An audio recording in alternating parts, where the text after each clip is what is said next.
ADRE পৰীক্ষাৰ ফলাফলসমূহ আমি ফেব্ৰুৱাৰী মাহৰ শেষৰ ফালে বা আমি মাৰ্চ মাহৰ প্ৰথম সপ্তাহত ঘোষণা কৰিম। এডিআৰই এটা অৰেলো আছে, এটা পোষ্টৰ বিপৰীতে দুজন পাছ কৰিব, গতিকে তাৰ পিছত তেওঁলোকৰ এটা মৌখিক পৰীক্ষাও আছে, স্কিলো আছে। গতিকে গোটেই প্ৰক্ৰিয়াটো কৰোঁতে আমি 10 মেলৈকে লৈ যাব খুজিছো, যাতে 10 মেত গভৰ্ণমেণ্টৰ চতুৰ্থ বছৰ হওঁতে আমি 30-35 হাজাৰ আৰু চাকৰি দিব পাৰো। এটা এডিআৰই পৰীক্ষাৰ ফলাফল দিম আৰু লগে লগে নতুন পদৰো আমি বিজ্ঞাপন মুকলি কৰি দিম আৰু প্ৰতিশ্ৰুতি মতে আৰু 15,000 পদ আমি তেতিয়া বিজ্ঞাপনো মুকলি কৰি দিম। অসম পুলিচৰ ৰিটেন কেতিয়া হ'ব?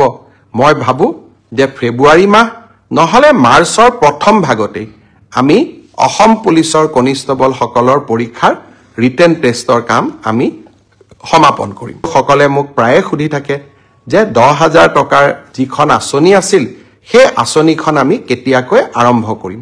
ইতিমধ্যে সেই আঁচনিখনৰো প্ৰথম হিতাধিকাৰীৰ প্ৰথম তালিকাখন জিলা পৰ্যায়ত এই আঁচনিখনৰ হিতাধিকাৰীসকলক চূড়ান্তভাৱে নিৰ্বাচনৰ প্ৰক্ৰিয়া আমি ফেব্ৰুৱাৰী মাহত আৰম্ভ কৰিম।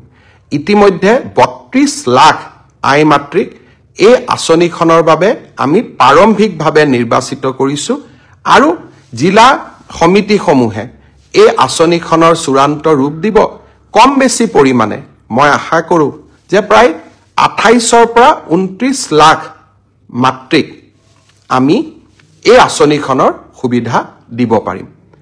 নিযুক্তিৰ ক্ষেত্ৰত এটা খুব গুৰুত্বপূৰ্ণ পৰীক্ষা হৈ যায়, সেয়া হৈছে গ্ৰেজুৱেট টিচাৰ আৰু পোষ্ট গ্ৰেজুৱেট টিচাৰ।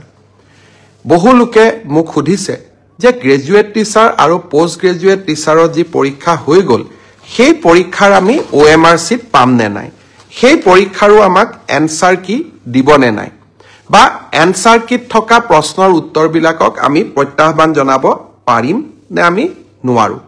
মই অত্যন্ত বিনম্ৰতাৰে সৈতে কম যে চৰকাৰী নিয়োগ পৰীক্ষাত স্বচ্ছতা অনাৰ বাবে আমি প্ৰতিশ্ৰুতিবদ্ধ। কেইদিনমান আগতে হৈ যোৱা সাব ইন্সপেক্টৰ পৰীক্ষাৰো OMR আৰু এনচাৰ কিসমূহ ইতিমধ্যে সেৱাই মুকলি কৰি দিছে।